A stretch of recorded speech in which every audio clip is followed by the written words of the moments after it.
आप देख रहे हैं just action Hindi news, Bharat का नंबर 1 न्यूज। एंटी रेप कानूनों की स्कूल में कराई जाए पढ़ाई, सुप्रीम कोर्ट में दाखिल हुई याचिका। जनहित याचिका में कहा कि राष्ट्रीय स्तर पर निर्भया कानून है, पॉक्सो एक्ट के तहत सख्त प्रावधान है।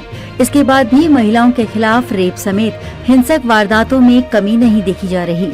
इसके अलावा बंगाल, आंध्र प्रदेश और महाराष्ट्र जैसे राज्यों ने सख्त कानून बनाते हुए सजाए मौत तक का प्रावधान कर दिया है। रेप के खिलाफ बने देश और राज्यों के कानूनों के बारे में स्कूली बच्चों को पढ़ाना चाहिए और इसे सिलेबस का हिस्सा बनाया जाए। ऐसी मांग वाली एक याचिका सुप्रीम कोर्ट में शुक्रवार को दाखिल हुई है। इस पर सुनवाई करते हुए चीफ जस्टिस DY चंद्रचूड़ की अध्यक्षता वाली बेंच ने नोटिस जारी किए। जनहित याचिका में कहा गया कि राष्ट्रीय स्तर पर निर्भया कानून है, पॉक्सो एक्ट के तहत सख्त प्रावधान है।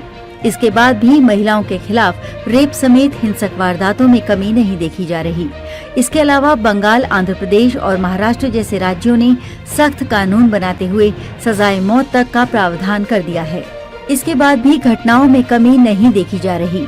इसकी वजह यह है कि सख्त कानून अपनी जगह हैं, लेकिन वारदात करने वाले तत्वों को उनके बारे में जानकारी ही नहीं है। इसलिए इनके बारे में स्कूली सिलेबस में ही पढ़ाया जाए और जब लोगों को पूरी जानकारी मिल जाए तो वो शायद ऐसी घटनाओं को अंजाम देने से डरें।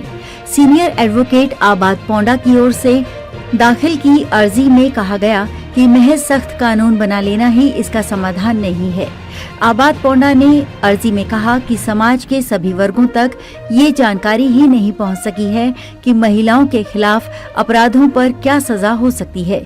इसलिए सभी को सजग करने के लिए जरूरी है कि जानकारी को आगे बढ़ाया जाए और बच्चों को किशोरावस्था से ही इनके बारे में पता हो। आबाद पोंडा ने कहा कि अकेले सख्त कानून बनाने से ही मसले का हल नहीं होगा, बल्कि उसके मुख्य कारण को ही खत्म करना होगा। ये कारण है समाज की सोच। यदि समाज गलत तरीके से सोचता है तो फिर उसे ही बदलना होगा। ये बदलाव तभी होंगे जब स्कूली सिलेबस में ही जागरूकता फैलाई जाए, एंटी रेप कानूनों के बारे में विस्तार से जानकारी दी जाए। यही नहीं, याची ने कहा कि सख्त कानून बनाने से भी कुछ नहीं होगा।